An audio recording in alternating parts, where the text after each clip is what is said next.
আসসালামু আলাইকুম আরহামাতুল্লাহি ওয়া বারাকাতুহু। প্রিয় ভাই এবং বোন, আপনারা সকলে কেমন আছেন? আলহামদুলিল্লাহ সুম্মা আলহামদুলিল্লাহ। আজকে যে বিষয়টি আমি আপনাদেরকে উপহার দিতে চাই, আলোচনা করতে চাই, অত্যন্ত একটি গুরুত্বপূর্ণ বিষয়। আজ আমার আলোচ্য বিষয়বস্তু হলো বিদআত মুক্ত জীবনযাপন। ধর্মের নামে তর্কের মূলত তিনটি মূল কারণ। নাম্বার 1, মুশরিক বোঝে না শিরক কাকে বলে। নাম্বার 2, বিদআতি বোঝে না বিদআত কাকে বলে। নাম্বার 3, মূর্খ বোঝে না জ্ঞান, বিদ্যা, এডুকেশন কাকে বলে। এজন্যই আজ আমার আলোচ্য বিষয়বস্তু হলো বিদআত মুক্ত জীবনযাপন। সর্বপ্রথমে সূচনা লগ্নে প্রারম্ভে বিদআত এর ডেফিনেশন, বিদআত এর সংজ্ঞা কি।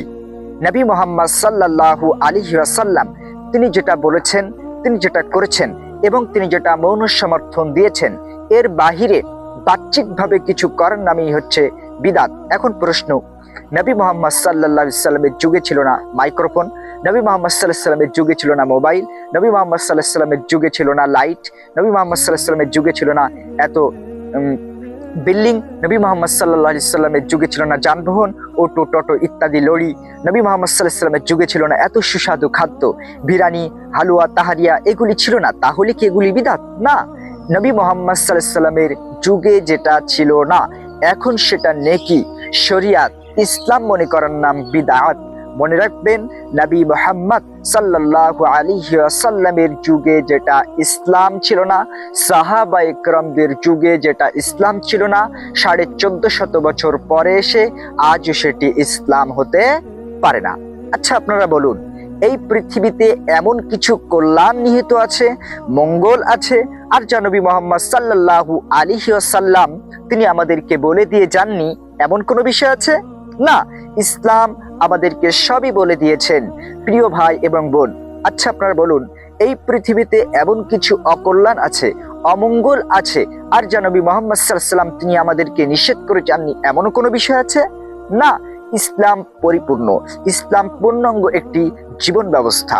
এতে আপনি কিছু সংযোজন, কিছু বিয়োজন করার আপনি অধিকার রাখেন না। একটি হাদিস বলি, এই হাদিসে আজ আপনার জীবনের পরিবর্তন, পরিবর্ধন, বিবর্ধন, পরিমার্জন করতে ভূমিকা পালন করবে। আনাস রাদিয়াল্লাহু আনহুতে বর্ণিত, নবী করিম সাল্লাল্লাহু আলাইহি সাল্লামের স্ত্রীগণের কাছে 3 জন ব্যক্তি আসলেন। অতঃপর নবী করিম সাল্লাল্লাহু আলাইহি সাল্লামের ইবাদত সম্পর্কে জিজ্ঞাসা করলেন। তখন সেই 3 জন ব্যক্তিকে নবী করিম সাল্লাল্লাহু আলাইহি সাল্লামের ইবাদত সম্পর্কে অবগত করানো হলো যে নবী সাল্লাল্লাহু আলাইহি সাল্লাম তিনি সালাত আদায় করেন এবং তিনি সালাত ছাড়েন, তিনি সিয়াম সাধনা করেন এবং তিনি সিয়াম ছাড়েন, এবং তিনি বিবাহ বন্ধনেও আবদ্ধ হয়েছেন। তখন সেই 3 জন ব্যক্তি ভাবলো যে নবী করিম সাল্লাল্লাহু আলাইহি সাল্লামের ইবাদত কম হয়ে যাচ্ছে, আমল কম হয়ে যাচ্ছে। তখন প্রথম ব্যক্তি বলল, আমি সারা রাত ধরে সালাত আদায় করব, আমি সালাত ছাড়বো না। দ্বিতীয় জন ব্যক্তি বললেন, আমি সিয়াম সাধনা করব, আমি সিয়াম ছাড়বো না। তৃতীয় জন ব্যক্তি বললেন, আমি নারীর সঙ্গ থেকে অর্থাৎ বিবাহ থেকে আমি দূরে থাকবো। প্রিয় ভাই এবং বোন, এই 3 জন ব্যক্তি কিন্তু ভালো আমল করছিল। একজন সারা রাত ধরে সালাত আদায় করবে, আরেকজন সিয়াম সাধনা করবে, আরেকজন নারী সঙ্গ থেকে দূরে থাকবে। কিন্তু এই পদ্ধতি, এই প্রবৃত্তি, এই আমল নবী মুহাম্মদ সাল্লাল্লাহু আলাইহি সাল্লামের শিখাত পদ্ধতি নয়। তারা মাতুব্বারি করে ইসলামের মধ্যে সংযুক্ত করেছে, ইসলামের মধ্যে সম্পৃক্ত করেছে, ইসলামের মধ্যে সংযোজন করেছে। প্রিয় ভাই এবং বোন, ইসলাম পূর্ণাঙ্গ একটি জীবন ব্যবস্থা। আপনি কিছুতে সংযোজন, কিছু বিয়োজন করার অধিকার রাখেন না। মহান আল্লাহ সুবহানাহু ওয়া তাআলা পবিত্র আল কোরআনুল কারীমের মধ্যে বলছেন, আল-ইয়াউমা আকমালতু লাকুম দীনাকুম ওয়া আতমামতু আলাইকুম নি'মাতি ওয়া রাদিতু লাকুমুল ইসলাম দীনা। দিন ইসলামকে আমি পূর্ণ করে দিলাম, আমার নিয়ামতকে সম্পূর্ণ করে দিলাম, দিন হিসেবে ইসলামকে কবুল করে নিলাম।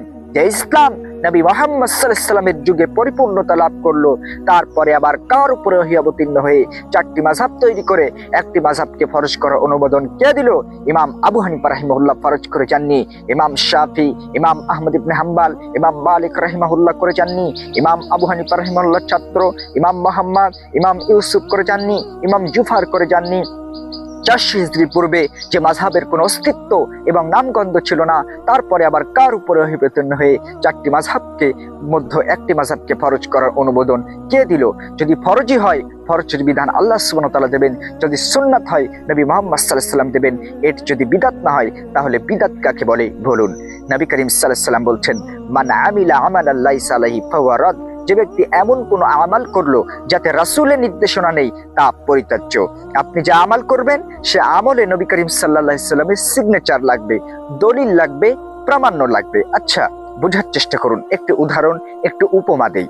আপনারা অনেকে কৃষি জমিতে চাষাবাদ করেন, ধানের বীজ আপনারা বপন করেন। যখন আপনারা বপন করেন, যখন ধান গাছগুলি বড় হয়, তার আশেপাশে কিছু আগাছা জন্মায়, কিছু ঘাস জন্মায়। এগুলি কি ধান? এগুলি ধান নয়। এগুলি কি? এগুলি মুক্তা ঘাস। এগুলি আমরা কি করি? বিভিন্ন যন্ত্রপাতি দিয়ে, বিভিন্ন মাল মেডিসিন দিয়ে এগুলি আমরা পরিষ্কার পরিচ্ছন্ন করি। তদ্রূপ আমার আপনার জীবনের ভিত্তিহীন কর্মগুলি জ্ঞান দিয়ে, ইসলাম দিয়ে, সহি এবং সুন্নাহ দিয়ে স্বচ্ছ একটি জীবন আপনি কাল কিয়ামতের মাঠে পেশ করবেন। ডান হাতে আমলনামা পেয়ে যাবেন, আপনি ডানপন্থীদের অন্তর্ভুক্ত হয়ে যাবেন। আর আপনি যদি বিদআতের মধ্যে লিপ্ত থাকেন তাহলে মহান আল্লাহ সুবহানাহু ওয়া তাআলার রহমত উঠে যাবে। যদি আপনি বিদআতের মধ্যে লিপ্ত থাকেন, আল্লাহ সুবহানাহু ওয়া তাআলার হেফাজত উঠে যাবে। যদি আপনি বিদআতের মধ্যে লিপ্ত থাকেন তাহলে নবী করিম সাল্লাল্লাহু আলাইহি সাল্লামের সঙ্গে আপনার কোনো সম্পর্ক বাকি থাকবে না। একইভাবে কাল কিয়ামতের মাঠে যখন হাউজে কাউসারে পানি পান করানো হবে, তখন এক শ্রেণীর ব্যক্তির সম্মুখে থেকে পর্দা পড়ে যাবে। তখন নবী সাল্লাল্লাহু আলাইহি সাল্লাম বলবেন, এরা তো আমার উম্মত, এরা তো আমার উম্মত, এরা তো আমার উম্মত। তখন নবী সাল্লাল্লাহু আলাইহি সাল্লামকে বলা হবে, হে আল্লাহর নবী, আপনার মৃত্যুর পরে এরা নবনত্ব আমল বানিয়ে আমল করেছে। তখন নবী সাল্লাল্লাহু আলাইহি সাল্লাম বলবেন, সুহকন সুহকন সুহকন, বিতাড়িত হও, বিতাড়িত হও। তাদেরকে বহিষ্কার করে দেওয়া হবে। প্রিয় ভাই এবং বোন, এই বিদআত মুক্ত আমাল এবং সুন্নাত ভিত্তিক জীবন আমাদেরকে গঠন করতে হবে। আল্লাহ সুবহানাহু ওয়া তাআলার নিকটে প্রার্থনা করি, আল্লাহ তুমি আমাদের সকলকে বিদআত মুক্ত আমল এবং সুন্নাত ভিত্তিক জীবন গঠন করার তৌফিক দান করুন। আমিন সুম্মা আমিন। আখির দাওয়ানা আলহামদুলিল্লাহি রাব্বিল আলামিন। আসসালামু আলাইকুম ওয়া রাহমাতুল্লাহি ওয়া বারাকাতুহু।